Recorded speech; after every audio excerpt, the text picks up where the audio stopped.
Welcome to Our Weird World. I'm your host, John Henson. This week, wrapping up our little series on some silly little assassins who thought they were going to go out and change the world. This time, last week we talked about presidential assassins, so it was really heavily focused on United States stories. This week, we're all over the world. All right, we have 3 stories of people who just were trying real hard and kind of succeeded in some ways, but just really, really made a mess of it. We have the stories of Giuseppe Fischi, Gavrilo Princip, and Eric Munter. So let's get into it.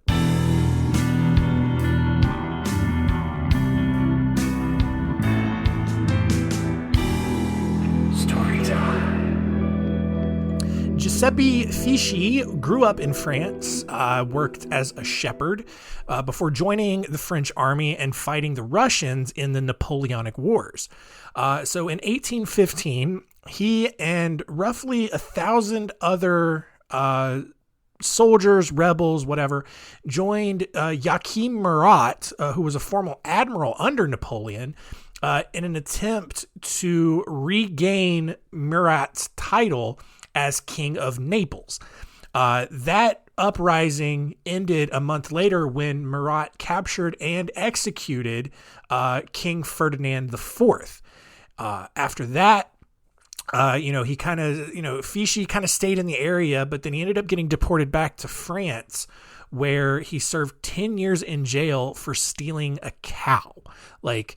Different times, obviously. You steal a cow now, it's probably just what are you doing? But back then, it's real serious. So as it tends to do to people, prison really changed Fischi. And upon his release, he met a guy named Pierre Maury, who had been serving prison time for plotting to assassinate the Bourbons, a royal family in the Navarre region of France. And just, side note, fun fact, not only can I trace my lineage back to the Bourbon family, but that is also kind of how the whiskey got its name, bourbon whiskey. They were French. They had some of their, I think, relatives ended up immigrating to New Orleans, obviously very French area. Whiskey kind of started bubbling up there. Then they had, it eventually got together. I don't know the actual story, but all that is actually connected. I'm sure when you heard the name, you wondered. So I'm scratching that itch for you. For whatever reason, though, Pierre Maury was intent on trying to assassinate King Louis Philippe from power, even though Maury himself had participated in the July Revolution that had put Philippe in power the year before. So Maury teamed up with this guy named Theodore Pepin, who was a leader of this French Republican Association, and came up with a plan to assassinate this king. The most logical way to do that was to shoot him, right? It's pretty simple. You don't have to be super sneaky. You just do it, right? But why just use one gun when you can tape 25 guns together and create this super weapon? Now, Fischi, this is where he comes in. He, at this point, was completely broke. He needed some friends. And he was also still really mad about having to spend a decade in jail for stealing a cow. I get that. So Maury and Pepin went over to Fischi and was just like, hey, want you to take all 25 of these guns and just kind of connect them and put them together and create this giant mega gun. And he did it. Upon completion, this gun was then placed on the 3rd floor of an apartment overlooking Boulevard du Temple. That was a pretty solid French accent, by the way, which was along this expected route that the king was going to be taking on his annual review of the Paris National Guard. And on July 28th, 1835, just as they thought, the king walked down the boulevard with his 3 sons and a host of senior officers. Fischi, he was up there in the apartment with his super gun, and he had loaded 24 of the 25 barrels, each with 8 bullets and 20 buckshot. All right. When the king then walked into range, Fieschi fired, I guess, the master trigger to then fire all of the guns simultaneously. Now, obviously, this did not go well for anybody, right? So for starters, only 17 of the 24 barrels fired, which sent out about 400 bullets. So, I mean, like, not 100% successful, but pretty successful, given this very amateur rigging that took place. 4 of the gun barrels just didn't fire at all, and another 4 barrels exploded, which caused all sorts of damage, mostly to Fieschi's face. Down on the street, 18 people were killed, and 22 others were injured, including the king, who had buckshot actually ended up grazing his forehead, but he's the king. He just kept on going. And I find this funny. It's like there's so many mass shootings. One probably happened today. And, it's funny. Like we act like, oh, this is an American phenomenon. There's been so many. And it's like, here's a mass shooting right here in 1835. Granted, it was basically one shot from like this giant mega gun. But like mass shootings always been happening, apparently, since the invention of guns. So that's, I thought that was fun. Fieschi was pretty much lying unconscious in the apartment. He was easily captured. And since he hadn't been killed on the spot, in the weird way, like the guards and the police that came to get him, like just kind of took him away. Like Fieschi thought they were going to bust in and just kill him right there. But when they did it, Fieschi thought that the king wanted to be like best friends with him. And so at his trial, Fieschi named his accomplices and then made just a complete idiot of himself by basically just assuming he was going to get a full royal pardon. To his surprise, he was guillotined on February 19th, 1836 with Maury and Pepin. Our next story here. You've probably heard this story in some way, but just how everything went down is crazy. Gavrilo Princip was born on July 25th, 1894 in a remote village in what is now modern-day Bosnia and Herzegovina. 6 of his 8 siblings died in infancy, which is just like, it was kind of the average for poor European families in the 1800s. Despite the early hardships, Gavrilo found success in school and then later moved to Sarajevo to live with his brother and attend some more prestigious schools. In 1911, Gavrilo joined Young Bosnia, which was a social club that aimed to separate Bosnia from Austria-Hungary and then unite it with Serbia, which was kind of the geographical situation at the time. However, local authorities prohibited the formation of social clubs and organizations, so Gavrilo and his friends met in secret, which is never the start of anything good in history. When he was expelled from school following the year after a demonstration against the Austro-Hungarian government, Gavrilo just walked over 150 miles to Belgrade and volunteered to join Serbian guerrilla fighters who were currently engaged in conflicts with the Ottoman Turks. However, because Gavrilo was really small, really frail, just not the healthiest looking dude, he was rejected by the Serbian leaders. Like they really wanted nothing to do with him. So he spent the next several months going back and forth between Sarajevo and Belgrade, training with combat knives and bombs as part of the Serbian Chetnik organization, which was this small revolutionary group who wanted to liberate Serbia from the Ottoman Empire. So basically this dude just wants to fight, and he wants to do everything he can to to help the Serbs, which are all over this region. I mean, obviously he's one of them. The Bosnians, the Serbians, and help them get independence. And at this time, they're just always under someone else's control, whether it's Austria-Hungary, the Ottoman Empire, whatever it is.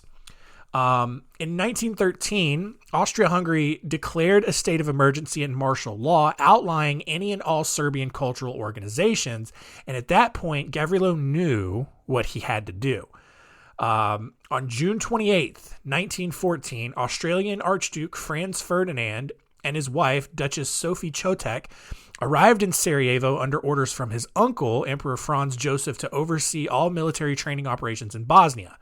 Gavrilo and 5 other conspirators lined the Apple Quay, which was the main street that was carrying the Archduke's motorcade through Sarajevo.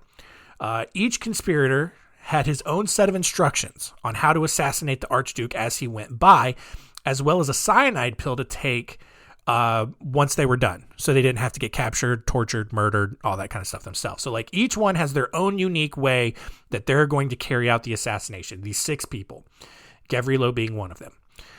And then they also have a cyanide pill that they are supposed to take once they carry it out. So everything's done. So none of this goes well at all. The first man up was this guy named Mohammed Mehmedbesic. Mohammed Mehmedbesic. There we go. You got to get the accent to get it right. However, because there was a policeman standing right behind him at his position where he was going to carry out the attack, Mohammed chickened out and just decided to not throw the bomb that he had at the motorcade out of fear of getting caught, and he wouldn't have time to take the cyanide pill and die. The second conspirator also failed to act. So the third guy up was Nedeljko Kabrinovic. It nailed it. He threw a grenade at the Archduke's car.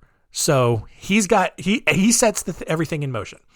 The driver of the car, however, saw the grenade flying at the windshield, knew exactly what it was, which is crazy because it's a grenade. It's pretty small. And he speeds off. All right. Everyone knows something's going on. The motorcade speeds off. The grenade, which had a 10-second timer, ended up exploding under the 4th car in the 6-car procession, wounding 2 of the occupants inside the car and dozens of other spectators that were lining on the street, but it wasn't the Archduke. So Kabrinovic, realizing he had missed his opportunity, he takes his cyanide pill and just kind of waits to die. However, unfortunately, the cyanide pill had expired, and it just made him really sick. So he realizes this, and so he quickly formulates a backup plan and jumps into the nearby Miljacka River to drown. However, that didn't work either because the river was only 4 inches deep. That's just so funny to me. You know, he throws his grenade. Oh no. It did not detonate. They're gone. I must take my pill for Mother Serbia or whatever. Takes it. Bleh, throws up everywhere. Oh no, I not die. I must drown. Jump into river.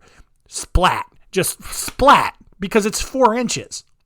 Like you're not drowning in 4 inches of water. So he was quickly captured. He was taken off to jail. While all that's going on, chaos has erupted. All right. And Gavrilo and the remaining conspirators, the other 2 conspirators, realized they had lost their chance, and so they run off. And once everything had settled down and everything's calm, the Archduke decided to go to the hospital in Sarajevo to visit those who were wounded by the earlier grenade attack. General Oskar Patirek, who was overseeing the Archduke's visit, decided that the royal car should just drive along the Apple Quay straight to the hospital out in plain view of everybody, which doesn't seem like but this dude, Patirek, forgot to inform the royal driver of the royal car, who was really smart. So instead, the driver took a right turn on Franz Joseph Street, which was out of the way of everyone, but also just so happened to be where Gavrilo was hanging out at a cafe. So dude can't believe his luck. Like he gets a second chance at this. He also couldn't believe it when the royal car stopped, tried to back up, and then stalled out right in front of him. Like just placed right in his lap. Cannot be more fortunate as an assassin. And so, seeing as this was going to be his only other chance, Gavrilo grabbed his pistol, walked up to the car, and fired 2 shots. The first one hit the Archduke in the neck. The second shot hit the Duchess in the abdomen. Both of them died a few minutes later. Obviously, this was the catalyst for the start of World War I. And it was pure coincidence that all of this happened, right? And here's the thing. Having completed his mission, Gavrilo then popped his cyanide pill, but guess what? It was also expired. But he had a gun, he had some extra bullets, but just as he was about to shoot himself, police had already swarmed on him, wrestled the gun away, and sent him off to jail. Because he was only 19 years old, though, at the time, and he's still really young, Gavrilo did not qualify for life in prison. Instead, he was actually given the maximum sentence that someone could receive at the time of 20 years, and he was going to just be released, and that was going to be the end of it. However, due to poor prison conditions, Gavrilo ended up dying 3 years later from tuberculosis. So, our final story here is of Erich Munter, who was a German professor, both like he was a German person and he taught German. I feel like I need to clarify that. At Harvard University, when he was bitten by a radioactive lab rat and then immediately went insane. Now, probably not true, but for some reason that no one really understands, at some point in 1906, Munter just turned evil, right? He poisoned his pregnant wife, Leona, with arsenic because that stuff used to be like super easy to get. He also mailed a pamphlet to his dead wife's family in New Orleans, claiming that he would, quote, annihilate Chicago and Cambridge for having the audacity to accuse him of doing the thing he definitely did.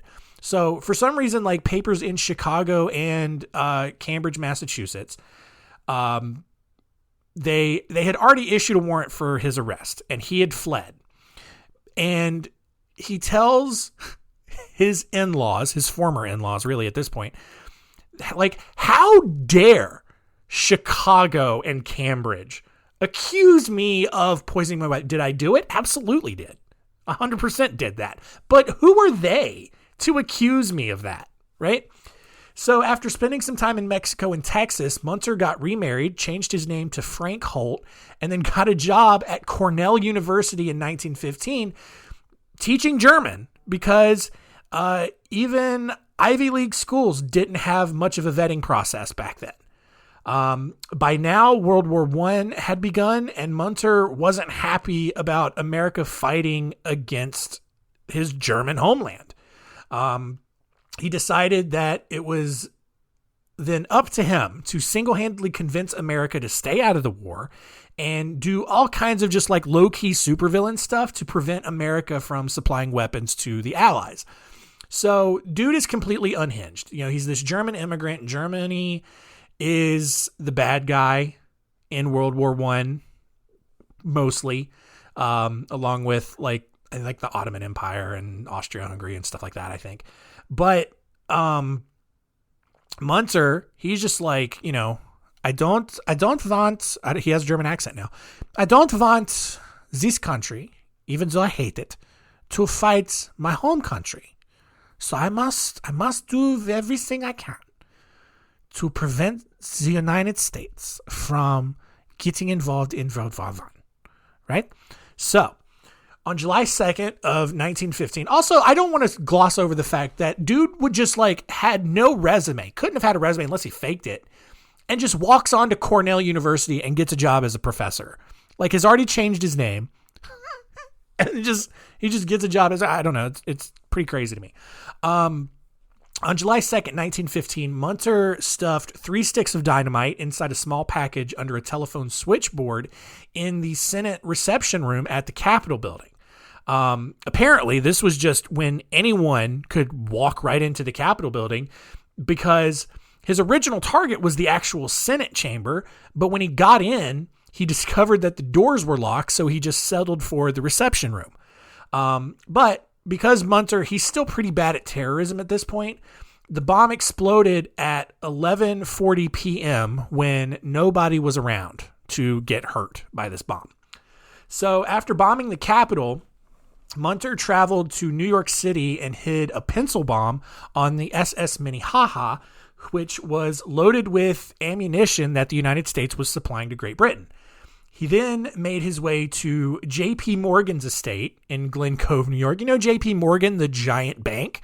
J.P. Morgan Jr., who now occupied the estate, sent over a considerable, had been sending over a considerable amount of money to Britain in order to defeat the Germans. And Munter knew about this, and that, in his mind, made J.P. Morgan Jr. his arch nemesis. All right. He is the Penguin to his Batman, or some other superhero reference. So Munter, carrying a suitcase full of dynamite and 2 revolvers, knocked on the door of this giant estate, and probably just like giggling kind of maniacally to himself. And Morgan's butler answered, and Munter just requested to see Morgan, just like fully expecting like the butler was just gonna be like, yeah, sure, buddy, come on in. When the butler then asked Munter why he needed to see Morgan, which was apparently a question that Munter was not prepared for. And when Munter couldn't come up with a good reason, he pulled out his revolvers and just stormed right into the house. He immediately ran into Morgan's children and took them hostage. And as Morgan's wife blocked the doorway to the room where Morgan was allegedly located, Morgan just busts out of the shadows and tackles Munter to the ground. Like, crazy action sequence here. In the struggle for the revolvers, Morgan was actually shot twice in the leg, but eventually the revolvers were wrestled away and Munter was subdued until the police arrived to arrest him. During the interrogation, Munter admitted that his original plan, which clearly didn't work out, was to take Morgan's entire family hostage and keep them until Morgan agreed to stop financing the war effort. Police then connected him to the Capitol bombing and his wife's poisoning. They then tracked down a trunk in New York City that the inspector of combustibles, a guy named Owen Egan, claimed was the greatest equipment for bomb making ever brought to New York. Unfortunately, it just wasn't ever made. The trunk included over 130 sticks of dynamite, coils, batteries, nitric acid, mercury fulminate, smokeless explosive powder, and other bomb-making materials. 3 tin can bombs had already been assembled by the time police uncovered the trunk, and so Munter was probably going to go back, finish making up all the bombs, and start planting them everywhere. On July 5th, Munter tried to commit suicide in his cell by slashing his wrists with the tiny metal ring that connects a pencil to its eraser. When that didn't work, because why would it, he ran out of an open door and jumped headfirst onto the concrete floor 20 feet below. 2 days later, as one last attempt, I think that fall did kill him, by the way. But 2 days later, as one last attempt to be the worst supervillain ever, the pencil bomb, remember that he had placed on the Minnehaha actually ended up exploding. Unfortunately for Munter, he had placed the bomb in the general cargo area of the ship rather than the area where all the ammunition was stored, which is where he was trying to put it in the first place. Although the bomb caused a small fire, no one was hurt, the ship kept going, and Eric Munter, just his story faded into history.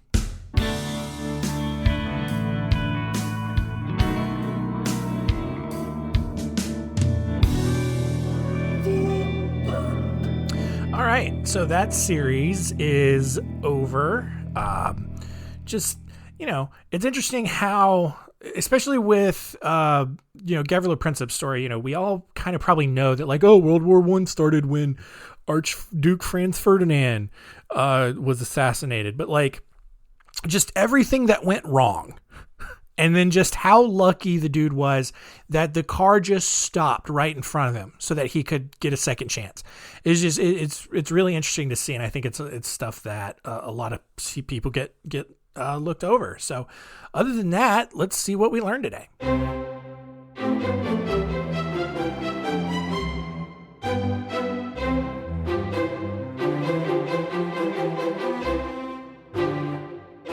What did we learn? Number 1, apparently you could get jailed for 10 years for stealing a cow. Who knew?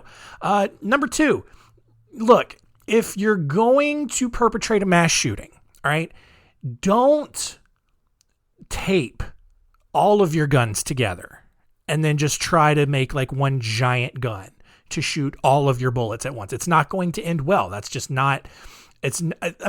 gun technology now has probably improved to where like you could probably get away with it. I don't recommend it. Like, just, if you're going to do it, just one gun at a time. I think that's probably the way to go. I'm not endorsing mass shootings. I'm just trying to think logically about like the best way. Best is not the right word. You get what I'm saying. Anyway, number 3, Eric Munzer just thought that he could assassinate J.P. Morgan and prevent America from getting into World War I. And obviously that didn't work either.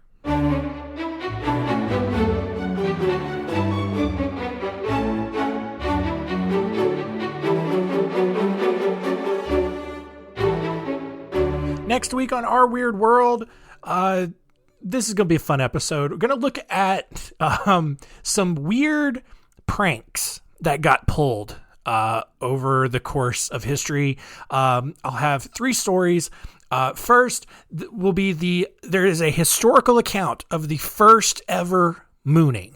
You know, mooning, when you just show your bare tuchus to whoever your victim is, right? That is a historical fact or at least I have the first recorded moment in history where that took place. We'll also look at the story of a prank pulled by a guy named Filippo Brunelleschi, that's what it is, Brunelleschi.